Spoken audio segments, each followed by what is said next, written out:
do some katonah practice today and play a little bit. Tiffany just did a little bit of this with me this week, playing with forward folds and the relationship of the hips. And I've been drilling this into students in all of my classes because it's the fundamental fold in the body for all yoga practice.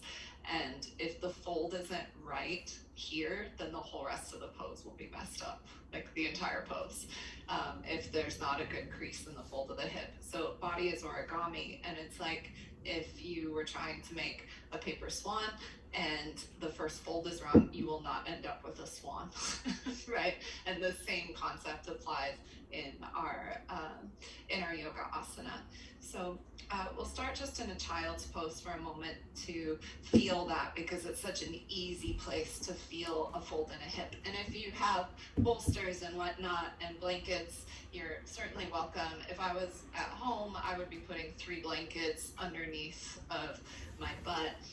You guys in this studio have these little bolsters. You can put one up your chest.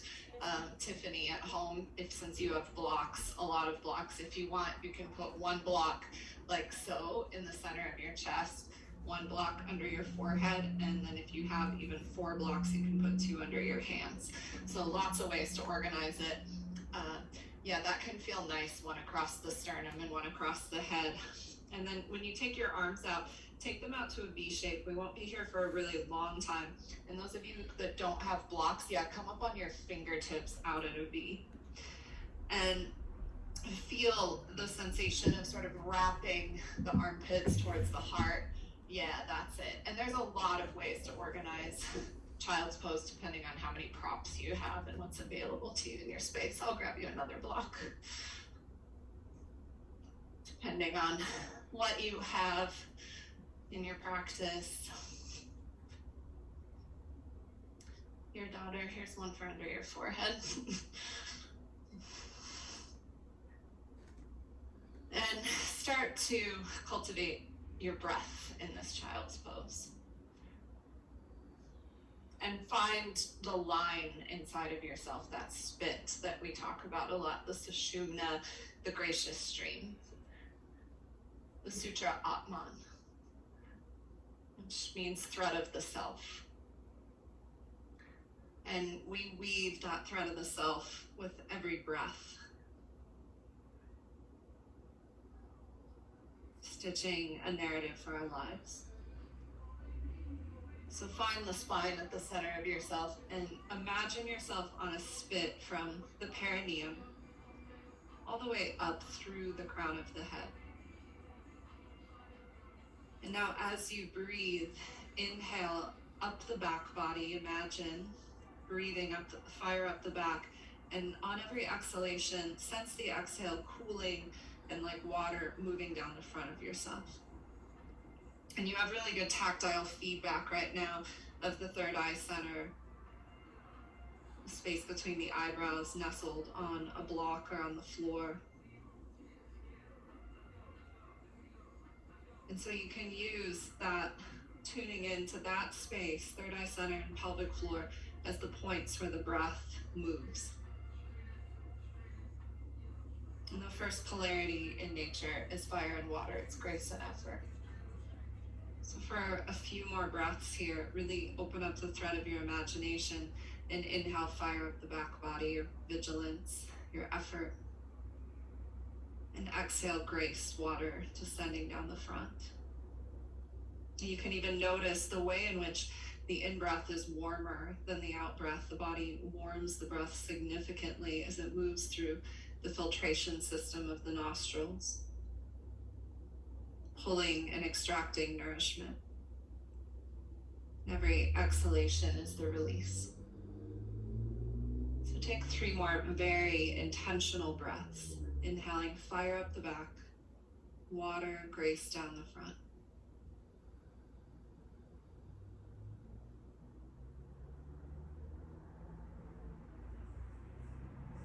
Very good. And feel that deep fold in the hip and press yourself up to all fours now. If you have a blanket or a bolster behind the calves, you can remove it. And organize yourself on all fours. And how you'll know that you have a true 90-degree angle is to momentarily place a block behind your wrist and a block in front of your thigh. Just for a moment, just so you can make sure you're truly at 90, because if you're not at 90 degrees, the blocks will fall over or you won't have contact with the block. So allow yourself to find real, true 90-degree angles, because it's out of linearity and form and creating lines that things get organized and get spherical, and then we can put volume on them. And most of you have done this with me before. We're going to flip our wrists all the way around to open up the lungs and the collarbones, and it's perfectly safe, though it's often uncomfortable. So flip the wrists, and then the tendency will be to move your shoulders closer to each other. So get your hands out in line with the shoulder, with the wrist flipped, and broaden your collarbones. Good. And starting to do what we call a Bastrika breath, a bellows breath. Inhale and round your spine forcefully, and exhale and arch your back. In, X, in, X. And I want you to go with a little bit of speed, and maybe a lot of speed depending on how you're feeling, so that you're really going down into the pelvis, and the primary place where this is coming from, what's driving it, is the pelvis. In, X, in, X, in, X. Pump your breath, and think that it's like you're going down into the basement of your house to light the pilot light, to put the key in the ignition, and we're heating ourselves up so that there's more fluency and pliancy in the bones.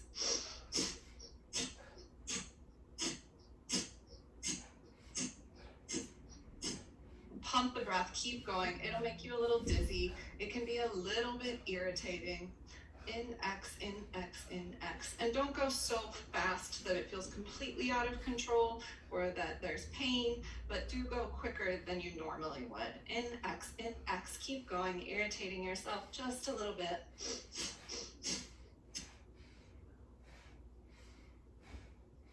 Good, pause in the center, look forward, take a deep breath in. Exhale. Good.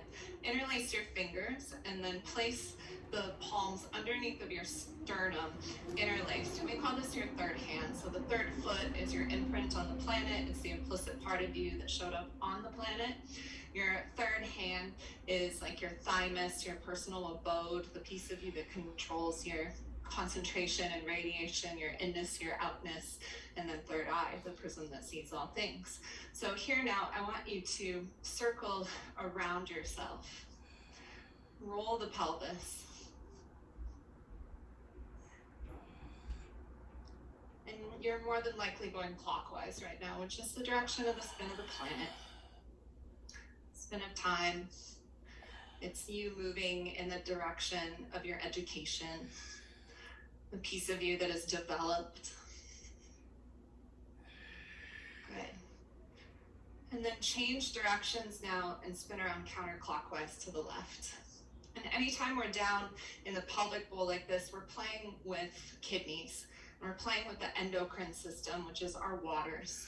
So it's your inheritance, it's your survival, food, sex, money, water, your trust. It's ground of being. It's everything that is your footprint and imprint on the planet. It's everything you showed up with. Good. And then pause in the center. Take a nice deep breath in. And exhale it out. Take your hands back to normal. 90-degree angles once again. Curl your toes under into a very short downward facing dog. And take your sitting bones up and back. And this will be a very short dog if you move directly from all fours.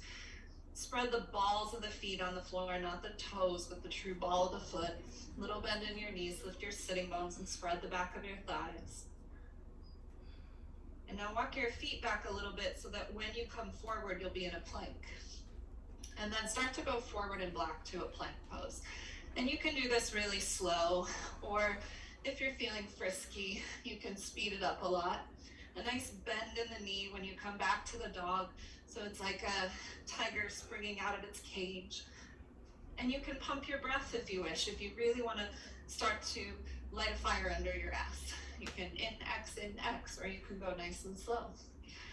Good, you guys bend your knees in your dog. No reason to lock the knees out. Knees are kidneys. You want kidneys that flush. Kidneys are the toilets of the body. A locked out knee is like going into your bathroom and shoving something in the drain. So bend the knees. Good. And then hold the downward facing dog.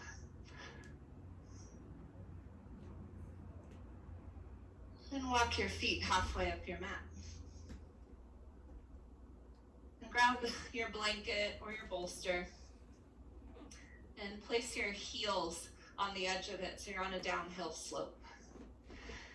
And take the measure between your feet, 2/5, or one of your own foot's distance. You can turn the foot in to measure it. The other way you can actually measure hip distance is to interlace your fingers at the webbing and the distance between the base of the two thumbs at the big toes. So there's 3 different ways we can proof hip distance in the feet. And then I gave you guys a strap. Take the strap and wrap it below, just below the knees. Mine's very, very long. We'll take some of the effort out. And tighten it up, just below the knees. And you can push out into it a little bit, and you'll feel that now it's like very, very supported. So below your knees. Yeah, good. Hip distance apart below the knees. Yeah, doesn't that feel nice? You can push out into it, and so much of the effort is gone. And every single one of you still has your knees locked out. So I'm going to say it again, bend your knees. Bend your knees a lot, because otherwise you don't have to fold in the hip. So if you look at me, there's a deep fold in my hip crease. I'm not rounded here. There's a deep fold, and I have full contact between my belly and my thighs. And then take opposite palm to opposite elbow. And forward bends are about the memory that's behind us and breaking up the hard shell of memory so that we can play in nostalgia and enjoy it without letting it be a hindrance and a weight. So we talk about how this is getting the monkey off of your back. It's a longevity pose for flushing the kidneys. And push into the strap. Putting yourself on a downward slope on the blanket facilitates you moving into the potential in the lungs, which is the ball of the foot. And lungs feed kidneys. So take a few deep breaths.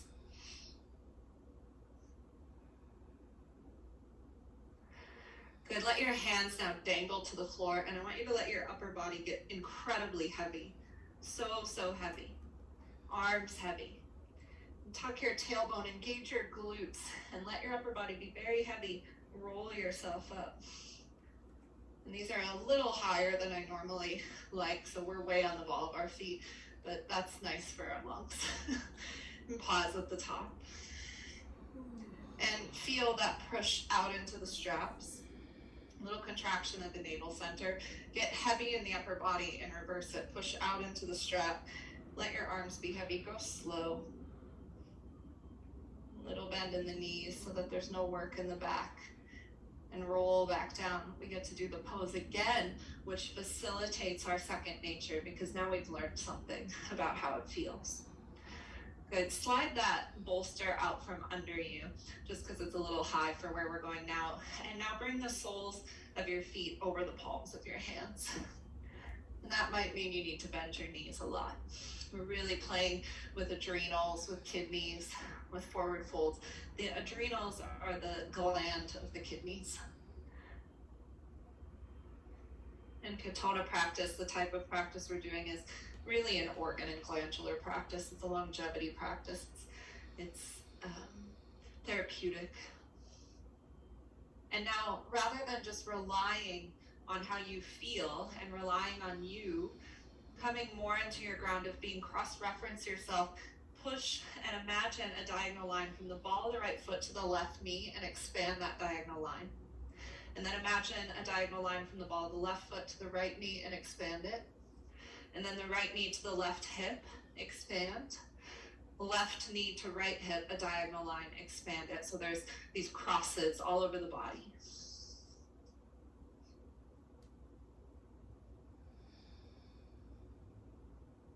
Good, remove the palms from underneath the soles of the feet. I promise there's only 3 hangs. I know these are demanding in a weird way. Interlace your hands behind your head, bend the knees, get heavy in the legs, tuck your tailbone, and roll yourself up, pushing out into the strap. At the top, open up your elbows wide, pubic bone forward, a little back bend, pushing into the strap. Last hang, I know these are demanding. Tuck your chin, elbows in, bend the knees, descend, roll down.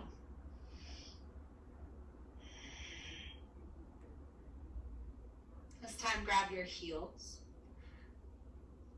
So hands are all the way back behind the heels.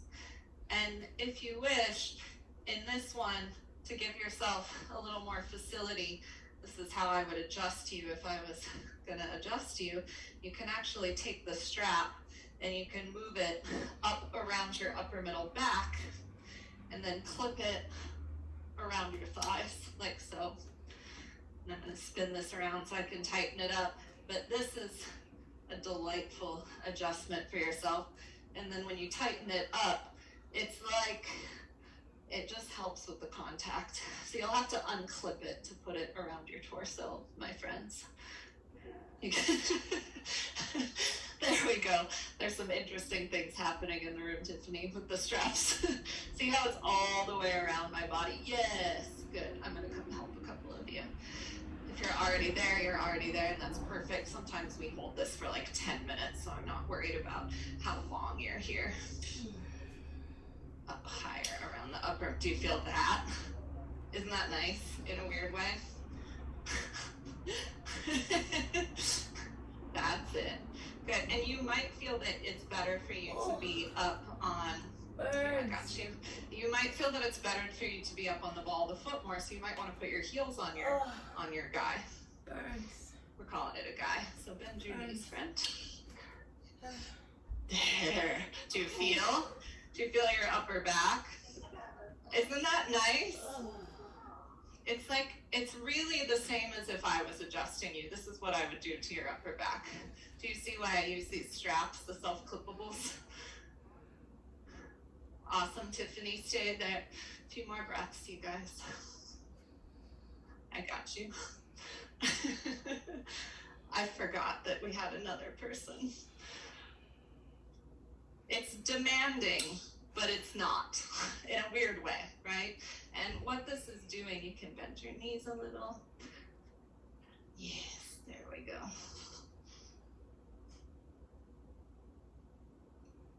There, because I want this to release. Yes, you okay? Good. See so you just take it, bend your knees. Oh, and this just goes all the way around your thighs, like so. And it gives you the feet there. That's exactly. And then give a little bend here. Yeah. So hip high, but a bend in the knee. That's it. Nice. I know it feels so demanding, but we hold these often. Tiffany doesn't have her strap. She's like, you're killing me. But you're doing great. She's laughing.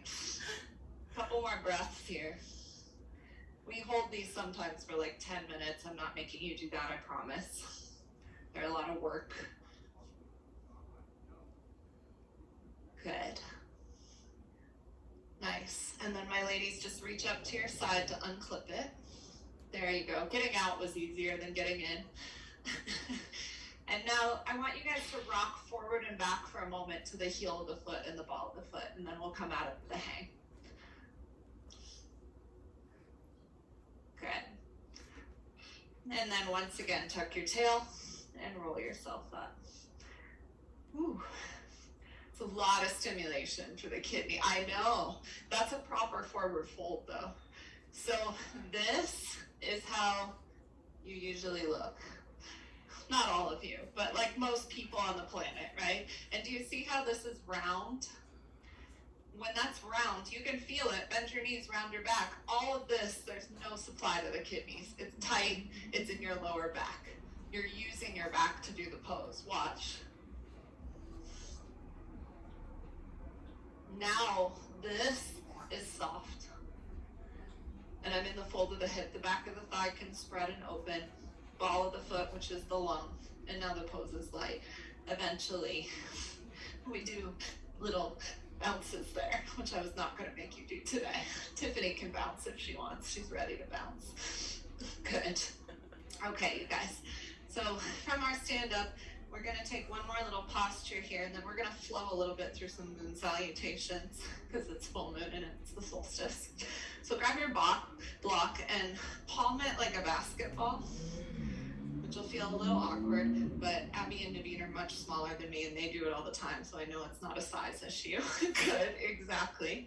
And take that and flip it up over your head for a moment.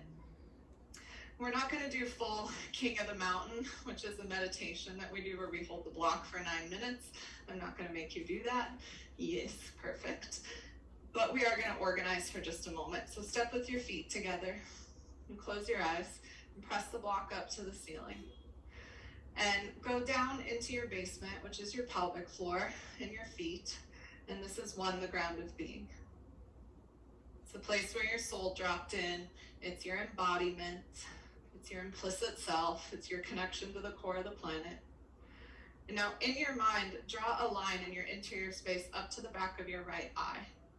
And this is the place where you have a reaction and you set a goal, and every goal is always in the back of the mind. Because as soon as you set a goal, it's in the past. And then draw a line inside of yourself from the back of the right eye to your left armpit and turn your heart ever so slightly to the right, so that you're singing the vision of your heart out into the world. The heart is connected with the tongue, and it's in Chinese medicine, in yoga, Ayurveda. It's how you articulate your vision to the world. You speak it out. It's the hearth of your home, your kitchen, your community. And then draw a line up to the front of your left eye, which is the innocence of your vision. It's the number 4. And then down right into the center of yourself behind your sternum for the number 5, which is where all the points come together. It's your private abode. I go in, I go out, I speak, I breathe, I am. And then down to your right foot for 6, which is where you step out in the world and enact your vision. Take your Ferrari out for a spin. And then push up through your right palm, the right armpit, and this is your home office. It's your trust. It's how you start to clean up the mess you made when you went out into the world. And then around your back, all the way down to your left foot, the long road through time. It takes a long time to build a soul. For 8, which is your embodiment, your laundry room, your maternal root. And then up to the third eye center for 9, the center of your achievement. And then 10, put a sphere around yourself. Good. And then bend your elbows and lower the block. I won't make you do that for 9 minutes today like we normally do. Take the block between your hands. You're like, thank God. Feet hip distance apart. Take chair pose, shoot the block forward, right out in front of you. And then keep folding so your torso comes parallel to the floor. Push the block out in front of you. Good, nice. And then keep folding, set the block down. Fold over your legs. Set the block off to the side and walk your feet back to a dog. Good, lower all the way down to your knees and press back to a child's pose. Moon salutations celebrate our lunar nature. It's the ground of being. It's the gravitational pull of the moon. It mirrors our lunacy, which is our habits. It's our first nature. It's that which comes to us unconsciously from early childhood. It's our personal waters. And it's the foundation that we came with, and it's the reflection of our instinctual behavior. And so we'll do a little moon play, as it's the end of the full moon cycle. It's the equinox today. And here, as we play with water, we're playing with the magnetic pull and the manipulation of time. Because sun doesn't rise and sun doesn't set, but we rise and we set. So bring your hands back by your heels now and be the seed. Compact all of your energy into you. And now for 1, sit back on your heels and take your arms up alongside of your ears. 2, fold down on yourself and bring your hands to the mat in front of you. 3, find your waters, glide forward into a little back bend, a floating up dog or a cobra as you wish. And 4, take it back to shore to a down dog. Very good. 5 is a lunge, so take your right foot forward. Drop to your back knee and lengthen out of that same fold of the hip crease forward.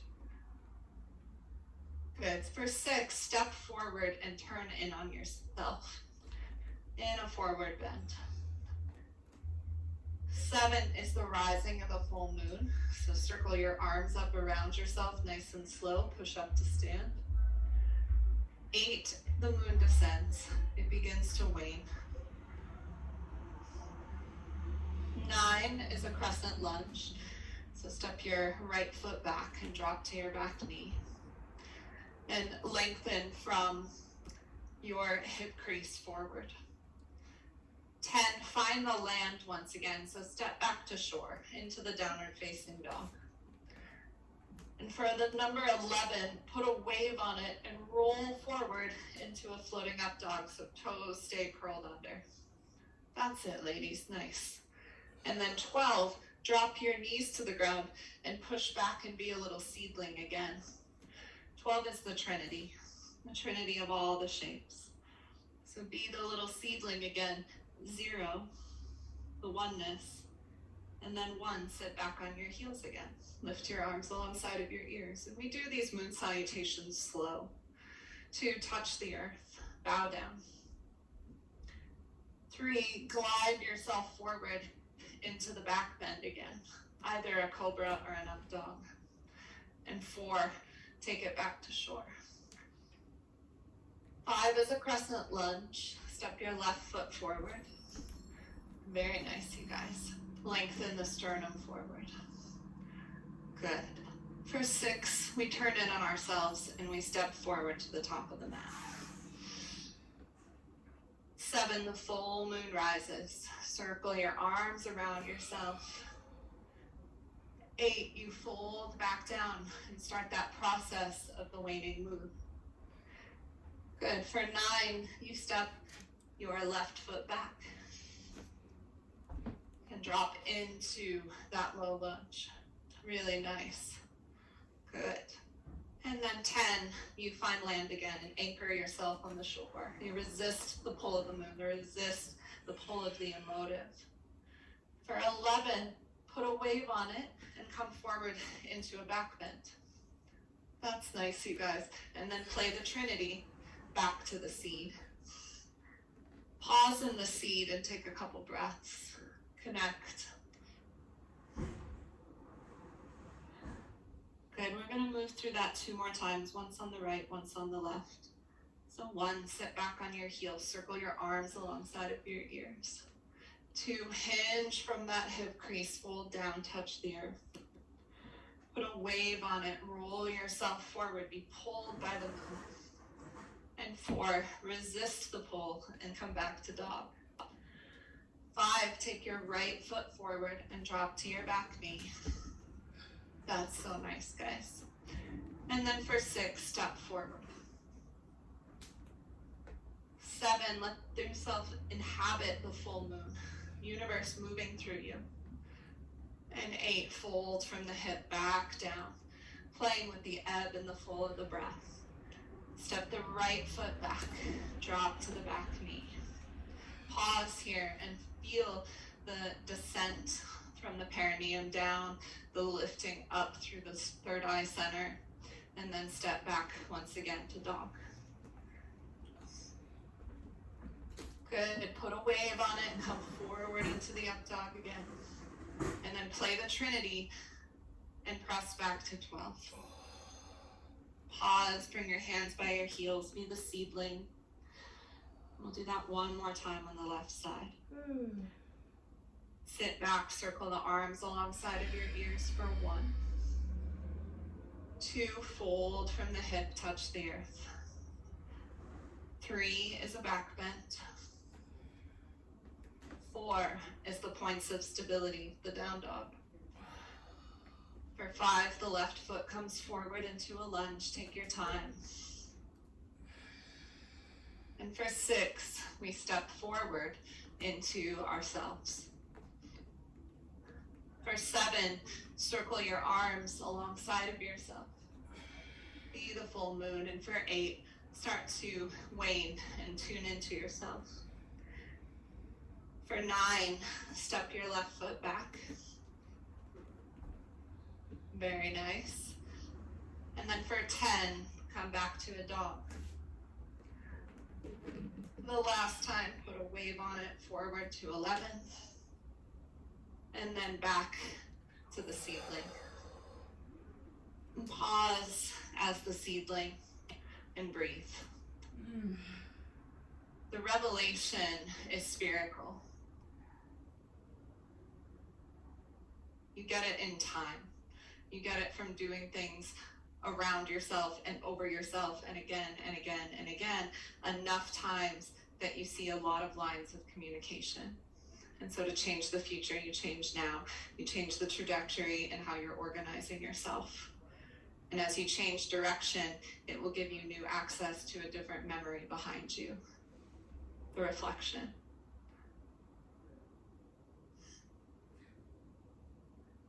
Very good. Come back up to a dog again. Organize the dog.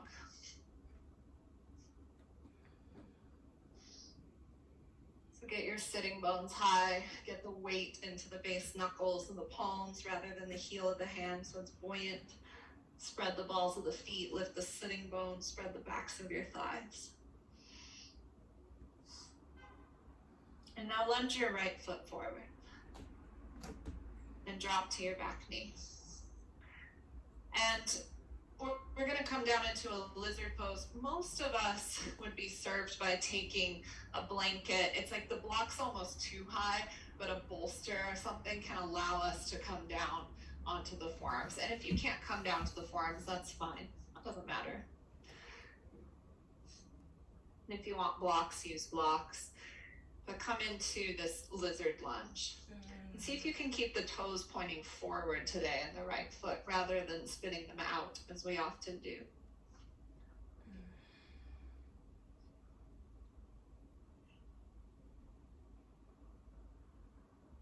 And see what it is that you access when you're here.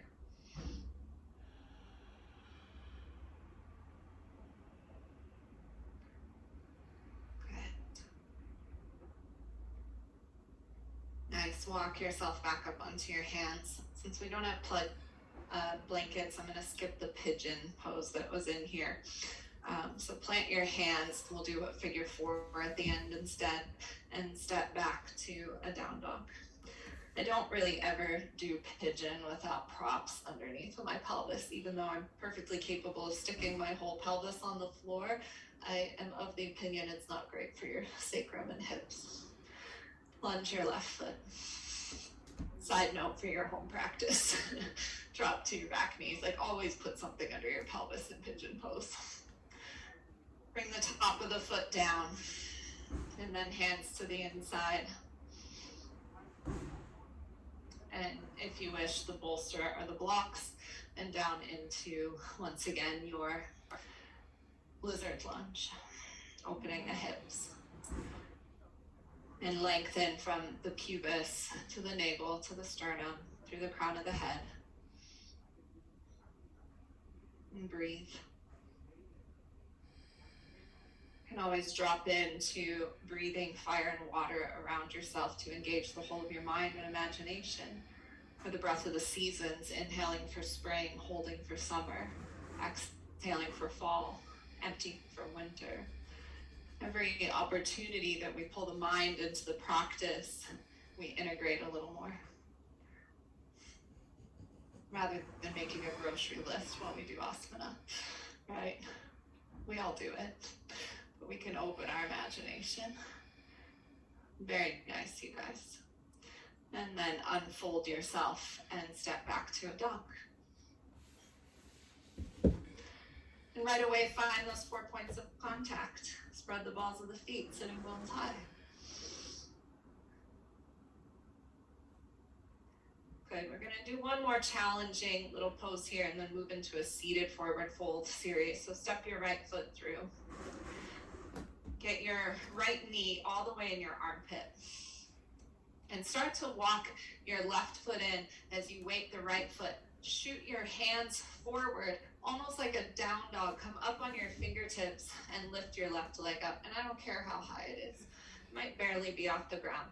What's important is that the right knee is bent, so you have contact between the belly and the thigh, and you're stretching your arms forward and looking forward so your spine is on a spit. That's it.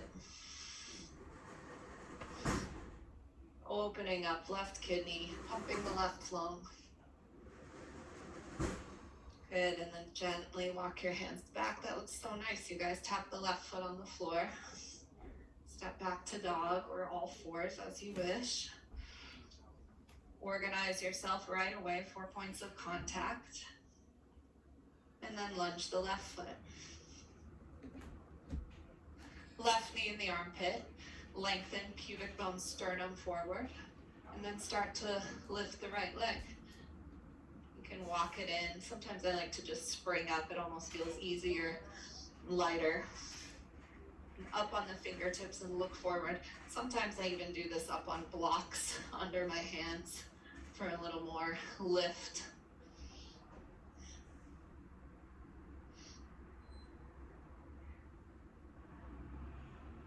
Weirdly simple and yet difficult class, right? Slowly descend the back knee. Like sometimes we think the vinyasa stuff we do is harder and it's not, right? When we organize, it can be quite challenging. Back to dog one more time.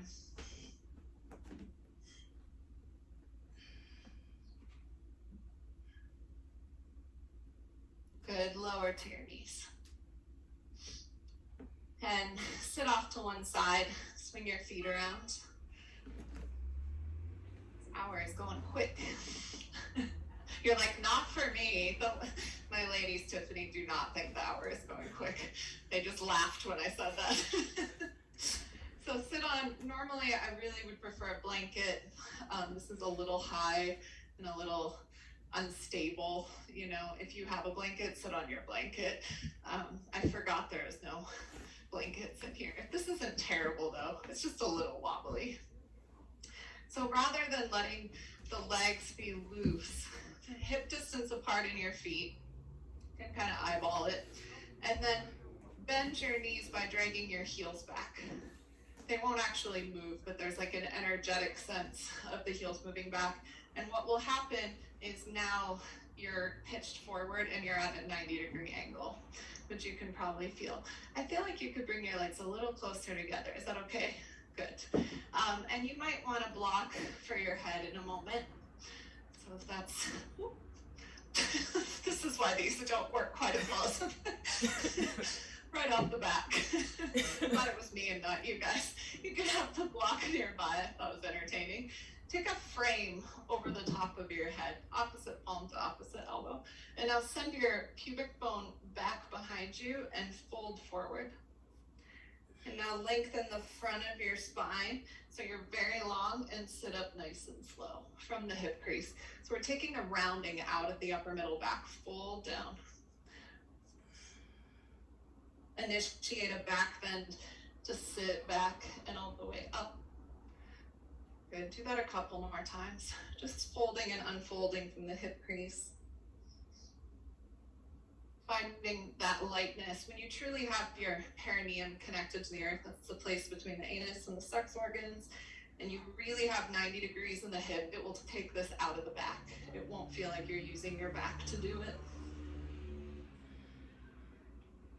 That's it. Nice. Now we'll come down and hold the shape. So you can come down and fold. I like to grab a hold of my heels, and you can place blocks, 1 or 2, underneath of your head. You can do the same thing that you did to yourself in our standing fold with your strap here, and it's a self-adjustment. So you can put the strap around the thighs and around your back. This is how I always do this pose at home. And then you tighten it up. So wiggle it up by your shoulder blades and then tighten up the strap. And it will take all the work out of your back. And my knees are very, very bent here. I can do a straight leg forward fold. I actually feel this in my hamstrings more than when I just straighten my, yes. And I find if you spin it around so that the strap is down, the excess fabric, it's easier to pull it tight. Exactly. And just keep pulling and pulling. And sometimes it takes a little wiggling. I'm so used to tying myself up in straps, it comes relatively quickly. So that there's good length from the perineum all the way through the crown of the head. If you guys need help, let me know and I'll come tie you up, strap you in. Good. And tune into your breath once again. Put a little tone on the breath like an Ujjayi breath. And let it be spherical because lines are edgy, but time is spinning. And that's why you get a revelation in time. Think about places you remember as a kid versus how you see them now. That's revelation, right? You went somewhere when you were a child and you thought it was a certain way, and you got older and you realize it's not like that at all. The oldest person in the room or on Zoom is the person who knows the most about spring because they've been through more revelations and revolutions of spring. And so it's through time that we gain that wisdom. So we want to learn how to play time and space because that's how you play your game well. Space is linear, so we go forward and back, but you don't want to just be good at going forward and back. You want to be good at getting where you want to go. And that requires a lot of information. So we do everything. We use a map, we write things down, we check ourselves, we measure it, and we do it again. So here, rather than just sitting in the pose in your mind, put your imagination into the pose and feel. Cross-reference the right ankle to the left knee and the left ankle to the right knee. Spread your sitting bones. Continue to find the plumb line on the front of the body from the pubis to the navel to the sternum through the crown of the head. And use your breathing. Take 3 more big breaths.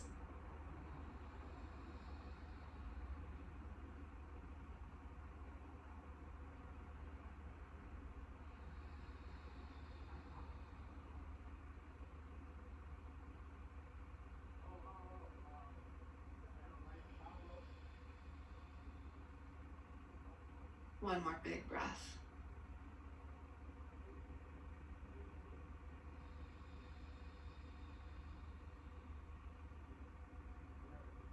You can undo the clip, and before you sit up, I want you to lengthen the front of your spine like you were back bending to come out of the shape. Very nice. Good. You're starting to feel the relationship between the kidneys and the fold a little bit. Maybe. Takes time. Takes time to learn to organize ourselves. But knowing where you are gives you magic. Then you have options, and the more options you have, the more powerful you are. Cross your legs. We'll take a little simple forward fold here. So, Tiffany, my ladies in the room need to have their legs crossed, just one in front of the other. For you, you can take fire log pose if you wish, taking the right ankle to the left knee all the way across. And it's okay if it's up here a little bit as long as the ankle is in the knee. Yes, exactly. That looks nice. And then you guys just right shin in front of left, because I think we have some tight hips, maybe a little bit tight. Good. Was that a correct assumption? And then just like we do in a forward fold, send your seat back and lengthen yourself forward in your little fold at the hip.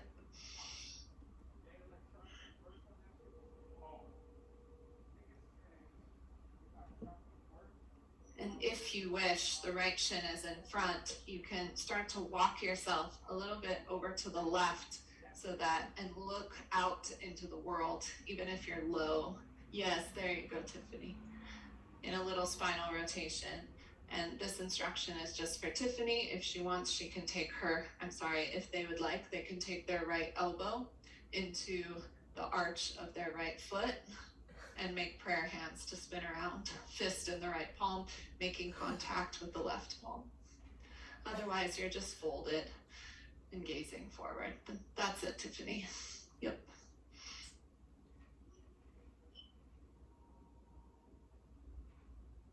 Good, and then gently back to the midline. Sit up and switch the cross of the legs. So left shin forward or left ankle to right knee. Very good. And first get tall, up off of the kidneys. And then think that you're folding from the hip crease. You might even take your thumbs in the crease of the hip and feel as you drag the seat back. Do you feel that? Yeah, that's that fold in the hip. And then arms forward. And again, where should you be on a spit in every pose? So pubis, navel, sternum, crown of the head. So that you're always organizing and orienting around that spit. And then you can start to walk yourself over to the right. I'm up on my fingertips so that it's buoyant and light. And if you want to deepen the rotation, Tiffany can take their left elbow into the arch of the left foot, make a fist, and then push it into the palm of the right hand and spin around.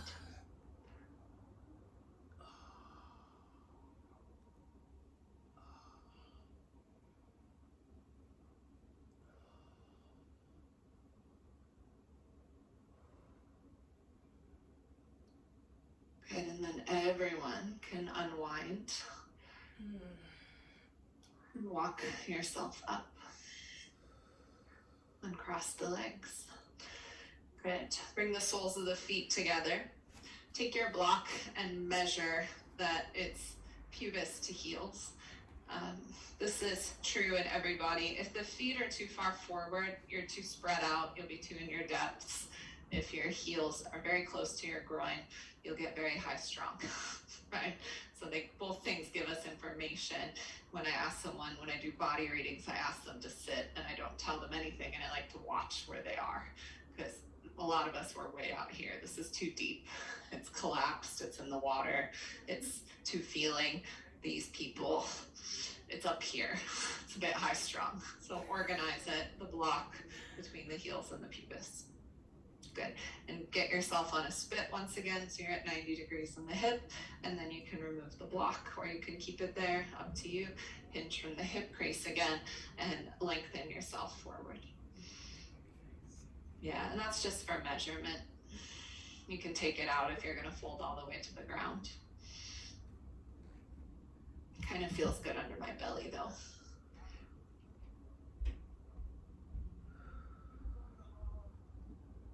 Good, and the sternum forward. That's nice, you guys. One piece of you is always traveling forward, knows where you want to go. One piece is always remembering.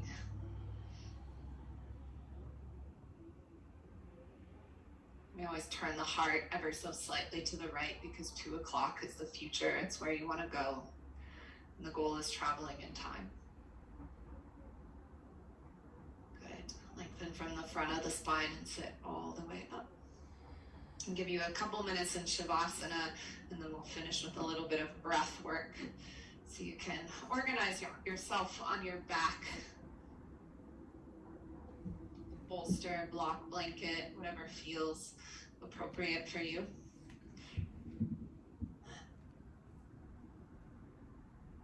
And allow your palms to open at your side. Be spacious. You can bend the knees if there's compression in the lower back.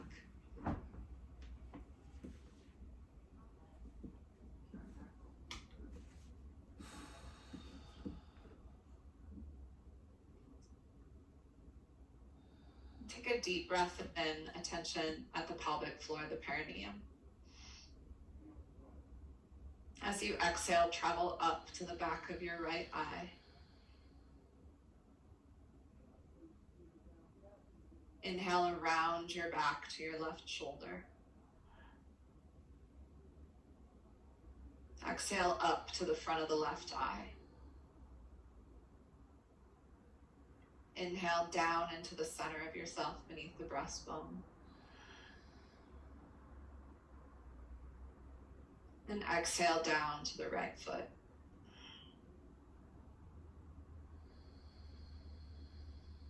Inhale to the right armpit.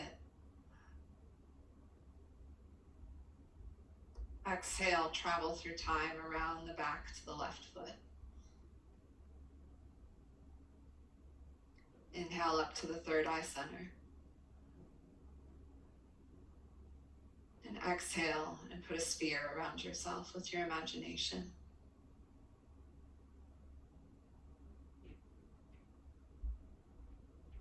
And start to let the belly get even softer, the chest still.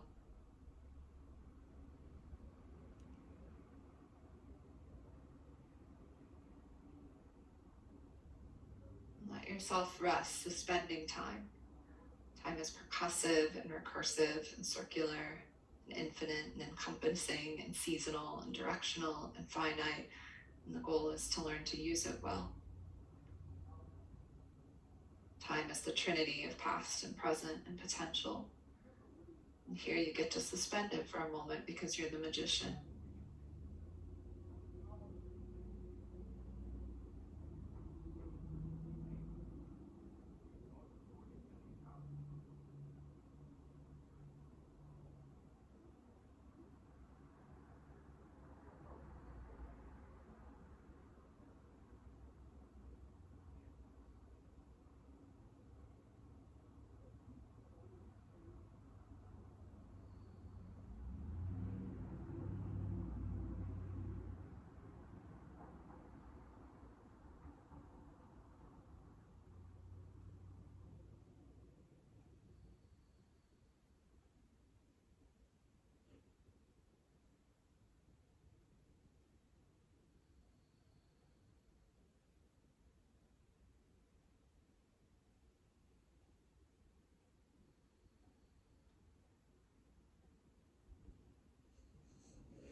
And now please deepen your breath once again.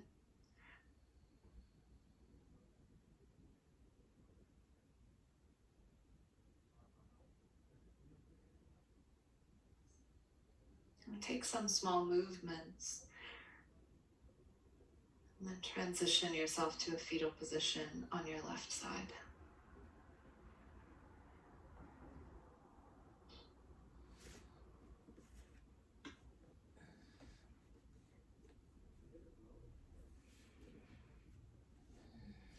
And then slowly press yourself up.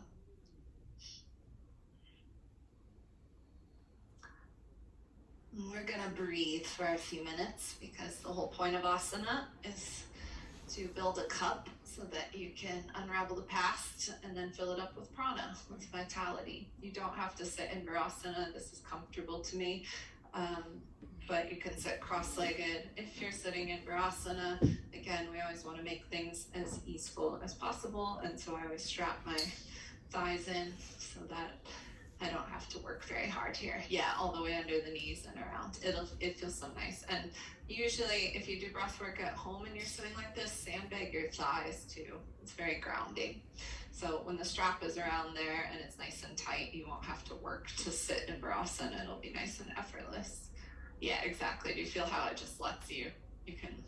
It's holding you, which is always nice. We don't get held enough, right? We always have to hold ourselves up. And then take the back of one hand into the palm of the other, however you're sitting, and lean slightly forward so that your perineum makes good contact with the block or the bolster, and then sit back so you're at a 90-degree angle and soften your gaze or close the eyes. And in your lap are two palms of potential, making contact with one another. The palm of one hand is spooning the hard shell of the other. Everything hard in the body, the back, the knees, are considered to be the memory of the past. They're planes of memory, and all of your soft squishy bits are your planes of potential. The space between the shoulder blades, the sea of forgiveness. And now as you cultivate the breath, I'd like you to inhale for 4 to 6 counts, retain the breath for 4 to 6 counts, exhale 4 to 6 and stay empty of air 4 to 6. So making a box with your breath, 4 and 4 and 4 and 4 and 4.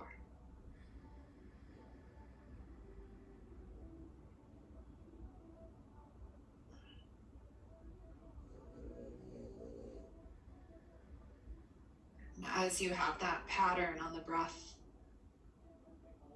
building a frame, 4 things is always a frame. It's the definition of paradise in the Judeo-Christian religions. It's the Garden of Eden. It's you at the center of yourself. It's a picture frame. 4 things is a boundary. Put your imagination back into it. Open up the palate by bringing the top of the tongue to the palate. Keep breathing. Tongue to the place where you would say the word Alleluia or love. And now put the breath of the seasons on it. So on your next in-breath, sense spring rising. Picture the flowers, the birds emerging, and the rising of an idea. And at your next retention of in-breath, it's summer's ripening, the pregnant pause. Every exhalation, see the killing energy of fall, the trees pulling their sap to their roots and the leaves descending. And every bottom of exhale where there's no air in you, stay empty at winter in the cave of introspection and insight of your embodiment where you prepare for the next rising. And play the pattern of spring in your breath.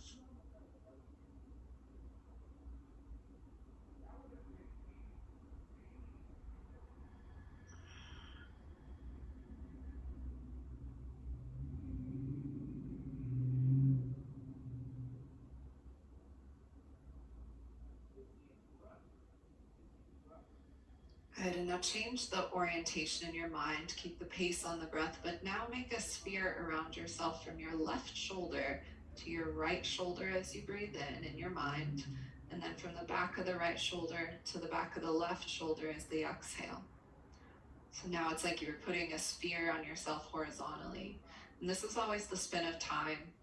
So the dawn is to the left, it's the innocence of your vision, it's the dawning of a new day. And the right is, after you've lived a while, it's your education, it's the dusk.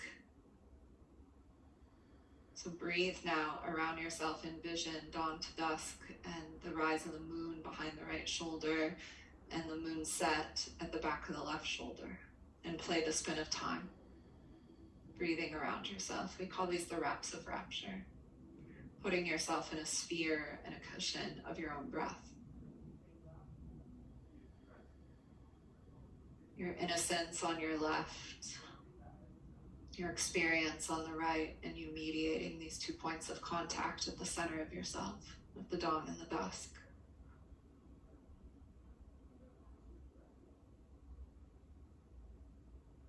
Good, and then we're going to take a little flush, so do one more round of breath there. Now take your arms up with index fingers touching thumbs in the shape of a V with cups in the palms. Get your biceps right in line with your ears and wrap your armpits towards your heart and sit up very tall. Lift your throat a little bit, and we're going to pump out quite a bit of kapalabhati breaths, about 100. And they don't need to be really aggressive, big, like, it can be like your belly button is dancing, like a little, okay? So on your own, go ahead and start to pump out some kapalabhati breaths. And I want you to imagine that the peristalsis, the baby soft spot at the crown of the head, has been opened up, and the skylight is open, and the basement windows of the perineum are open, and you are creating a cross breeze in your house.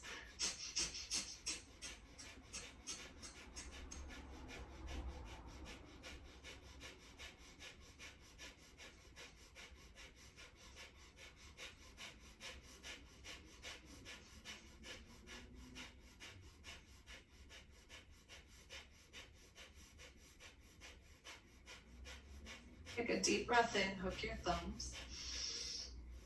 3 more sips through your mouth. Hold your breath completely full. Squeeze your sex organs, your navel. Push up, up, up like a tube of toothpaste. And now pop your cork, bring your fingertips to the floor. Bring the backs of your hands to your thighs and feel the weight of your arms and the sensation on your skin. and the tingling in your face and follicles from the kapalabhati breath. And find your center once again, you at the center of your circumference, of your circumstances, mediating all polarities. You as the mediator, the meditator, and the modulator. And now rub your palms vigorously together in front of your face. Get lots of heat in your hands. And then press your palms over your eyes, softening the eyeballs, which the eye socket is the buttock bone and it's the heel of the foot. So soften all of it. And open your eyes behind your hands, letting in the dark. And release your palms and let in the light, and welcome yourself back. Thank you for coming, Tiffany.